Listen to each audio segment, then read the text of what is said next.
et bienvenue à l'émission 10 minutes avec Pierre et Christine.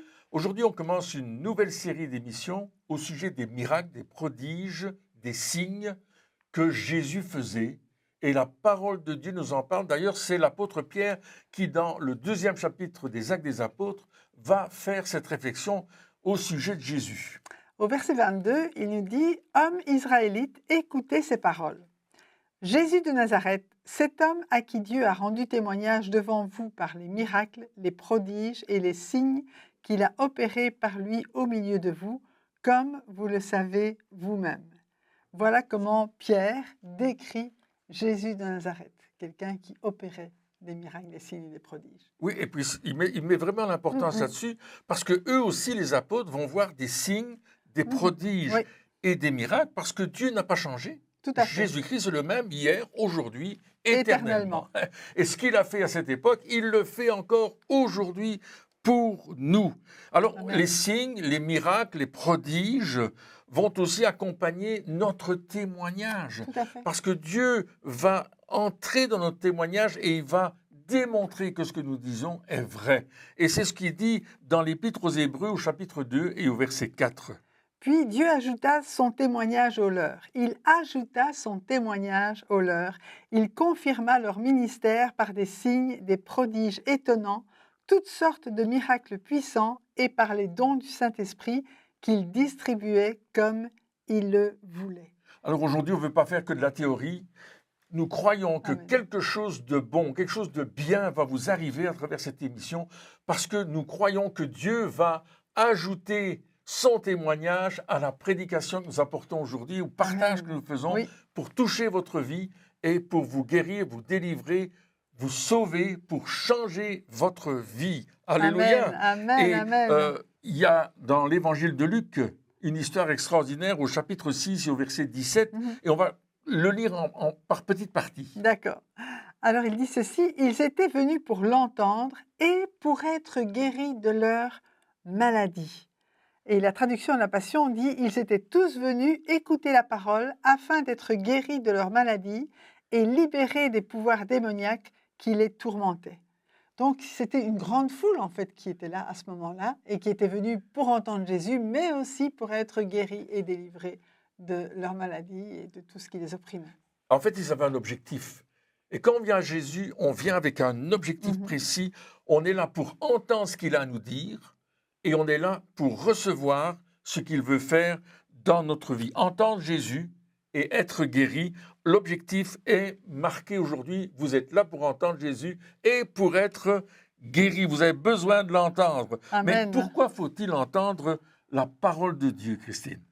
Eh bien, parce que d'abord, la parole de Dieu, c'est Jésus. Ah, oui, Jésus, c'est la parole de Dieu faite chair. Alléluia. Donc, quand on entend Jésus, il y a la foi qui entre dans nos cœurs. Et Jean, au chapitre 1, versets 1 à 3, nous dit « Au commencement était la parole, et la parole était avec Dieu, et la parole était Dieu. Elle était au commencement avec Dieu, toutes choses ont été faites par elle, et rien de ce qui a été fait n'a été fait sans elle. En elle était la vie était la lumière des hommes. » Et voilà ce que fait la parole de Dieu, même cette parole que nous lisons, parce que Jésus est dans cette parole. Absolument. Et il vient nous éclairer, il vient nous donner la vie encore aujourd'hui. Oui, et le verset 14 du même chapitre nous dit que la parole a été faite chair, elle a habité parmi nous, pleine de grâce et de vérité. Amen. Nous avons contemplé sa gloire, une gloire comme la gloire du Fils unique venu du Père. On nous dit vraiment que Jésus est venu en chair. Amen. Et Jésus dirait à un certain moment, les paroles que je vous dis sont esprit et vie. Amen. Alors tu le disais très bien, la parole de Dieu va booster notre foi. Oui, tout à fait, parce que la foi vient de ce qu'on entend, et ce qu'on entend vient de la parole de Dieu, de la parole de Christ. Et c'est ça vraiment qui nous aide à saisir ce que Dieu a pour nous. Et la foi, c'est croire justement ce que Dieu dit. C'est ça la foi. Ce n'est pas une croyance, je pense que, je crois que, mais Dieu a parlé et nous croyons ce que Dieu dit et c'est ça qui vient donner la vie dans notre esprit, dans notre âme et dans notre corps. Alors cette foule, elle est venue pour entendre ce que Jésus dit, pour recevoir cette parole qui donne la vie et pour être guéri. Je me souviens de cet événement lorsque nous étions en Italie. Oui. On avait une conférence de guérison avec plusieurs prédicateurs, on était tous ensemble là-bas. Et il y a un soir, une dame qui s'est avancée. En fait, sa fille l'a poussée dans la chaise roulante. Oui, Tu te souviens oui, de je ça? me souviens, oui, je me souviens de cette chaise roulante, je me souviens de cette dame. Et je crois qu'elle a eu un miracle en plusieurs étapes. Oui, en plusieurs étapes. En fait, elle avait fait un AVC ou une maladie comme Mhm. cela, et elle était paralysée du côté gauche, incapable de bouger son bras gauche, incapable de bouger sa jambe droite. Sa Et ce jambe que nous gauche. avons fait, sa jambe gauche, pardon, et ce que nous avons fait, c'est que nous avons prié pour elle, tout simplement. Je lui ai d'abord Mhm. demandé si elle voulait que je prie pour son bras. Elle a dit oui. Et ensuite, je lui ai fait faire un mouvement qu'elle ne pouvait pas faire, lever le bras. Ah, c'était extraordinaire Alors au déjà début, je ça. l'ai aidé à lever le bras, mais ensuite, elle le levait tout seul. Elle disait, oh, ça fonctionne. Alors elle parlait en italien, moi je ne comprends pas l'italien. Elle disait, ça fonctionne, c'est merveilleux, c'est merveilleux. J'ai dit, est-ce que je peux prier pour votre jambe gauche? Elle m'a dit oui. Oui, J'ai prié pour sa jambe gauche, et puis j'ai dit, maintenant, on va se lever et on va marcher. Alors sa fille était d'un côté, moi de l'autre, je oui, pense. c'est Hein. ça. Vous avez marché d'abord à trois, donc elle au milieu. Et puis je pense que sa fille, tu as demandé à sa fille de la lâcher. Donc vous avez continué tous les deux. Et puis après, toi, tu l'as lâchée. Et elle a continué toute seule.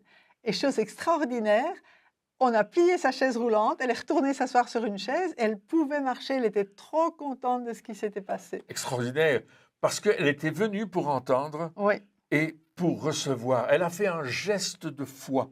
Elle a accepté que après la prière, on fasse quelque chose qu'elle ne pouvait pas faire. Et elle a été volontaire pour le faire avec nous, parce que la foi, c'est pas une façon de penser, de dire ouais, Dieu guérit encore aujourd'hui, oui, peut-être il fait encore des choses, etc. Non, c'est une façon d'agir Oui. en fait la foi. Mhm. C'est pas une théorie. C'est une action. La foi demande une action. Oui. Croire demande une action. Et Jésus l'a dit d'ailleurs à cet homme dans l'évangile de Marc au chapitre 9 et au verset 23. Il a dit tout est possible à celui qui croit. Tout est possible, ça veut dire que tu peux tout faire. Tout ce que tu croyais impossible devient possible si tu crois. Absolument. Et Hébreux chapitre 11 Mhm. verset 1 nous donne une définition de la foi. La foi est une ferme assurance des choses qu'on espère, une démonstration de celles qu'on ne voit pas. Et j'aimerais juste, on dit or la foi, ça c'est dans cette version-ci, mais il y a d'autres versions qui disent maintenant la foi est une ferme assurance des choses qu'on espère, une démonstration de celles qu'on ne voit pas. La foi, c'est dans le maintenant.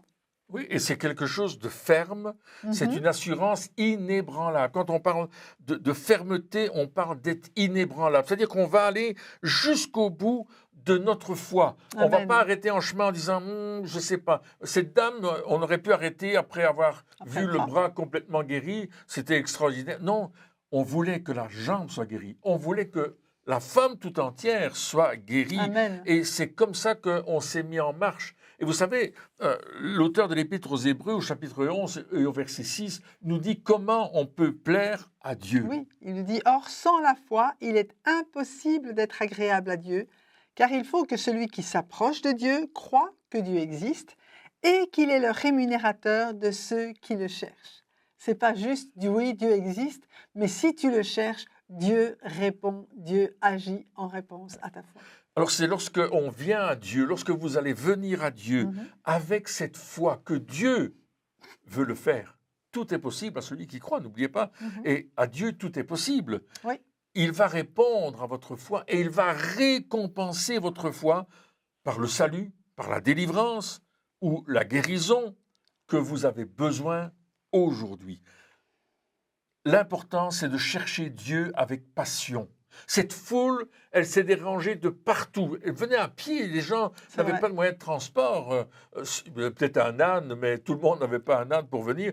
Ils sont venus à pied pour rencontrer Jésus. Ils ont fait des kilomètres pour le rencontrer. Il y avait une passion. Ils cherchaient à rencontrer Jésus et à recevoir de lui la guérison qu'ils avaient besoin. Amen. Mais pour cela, ils avaient besoin d'entendre les paroles de Jésus. Mhm. Et vous aussi qui êtes à l'écoute, c'est le moment de venir à Jésus Amen. et de dire, Seigneur, j'ai besoin de toi. Peut-être tu n'as jamais mis ta vie en ordre avec Dieu. Peut-être en écoutant cette émission, tu dis, mais moi, je suis un pécheur, je suis perdu. Mais Jésus a payé le prix pour toi. Il est venu pour toi. Cherche-le, dis-lui, viens dans ma vie. Je te demande pardon pour mes péchés, Amen. mais je te reçois comme mon sauveur, comme mon seul sauveur, et je fais de toi mon Seigneur. Et puis, il va toucher ton corps pour te guérir. Maintenant, reçois ta guérison dans le nom de Jésus. Merci d'avoir été à l'écoute. Au revoir. Et à bientôt.